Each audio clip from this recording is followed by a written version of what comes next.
আসসালামু আলাইকুম। এই যে দেখেন আমাদের ইরি ধানের রোয়া, এইখানের এই জায়গাটুকু কমপ্লিট, ইরি ধানের রোয়া কমপ্লিট। তো এই হলো এই বিল কমপ্লিট হয়ে গেছে রোয়া। এই হলো জ্বালা এখনো আছে, আরও বিল আছে, ওইখানে রুইতে হইব। এই যে এইখানে এটা কমপ্লিট হয়ে গেছে মাশাআল্লাহ। এই ভিডিওটা দেখাইছিলাম, তো কমপ্লিট হয়েছে সেটা দেখাইতে পারলাম না, এই জন্য পুনরায় করলাম। এটা আমাদের গ্রাম, এই গ্রামটাও অনেক সুন্দর, সবুজ শ্যামল গাছপালা, এলাকাটাও অনেক সুন্দর। এই যে আসলে একজন কৃষক কত কষ্ট করলে যে এরকম রোয়া উৎপাদন হয় বলার বাইরে। এই যে এইখানে দেখা যায় বক, ওই যে অনেক দূরে আইলে বক। এই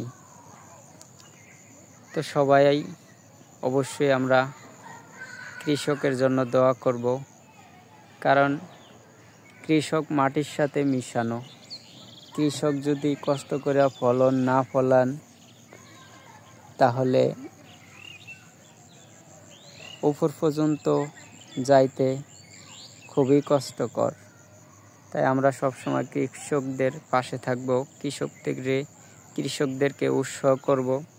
কৃষকরা যেন তাদের সত্যিকারে পারিশ্রমিক পায়, তাদের কর্ম দিয়ে, তাদের জ্বালা থেকে রোন পর্যন্ত, ধান উঠান পর্যন্ত যে কর্ম দিয়ে যেগুলো পায়, ওগুলা যেন সঠিকভাবে ন্যায্য হিসাব পায় বা ন্যায্য মূল্য পায়, সেই ব্যাপারে আমাদের লক্ষ্য রাখতে হবে।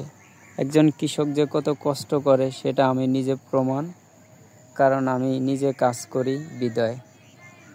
তাই আমরা সকলে কৃষকদের জন্য দোয়া করব, কৃষকদের জন্য দোয়া চাইব।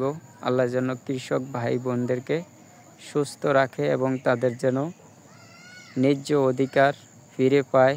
কীটনাশক সহ যেগুলো প্রয়োজনীয় ওগুলো যেন দাম সীমাবদ্ধ থাকে, যাতে তারা কষ্ট করে সাফল্যভাবে অর্জন করতে পারে। তাই আমার এই ভিডিওটা করা। তো ভালো থাকবেন, যদি ভিডিওটি ভালো লাগে পাশে থাকবেন, মতামত জানিয়ে দিবেন। তো আল্লাহ হাফেজ, আসসালামু আলাইকুম ওয়া রাহমাতুল্লাহি ওয়া বারাকাতুহু।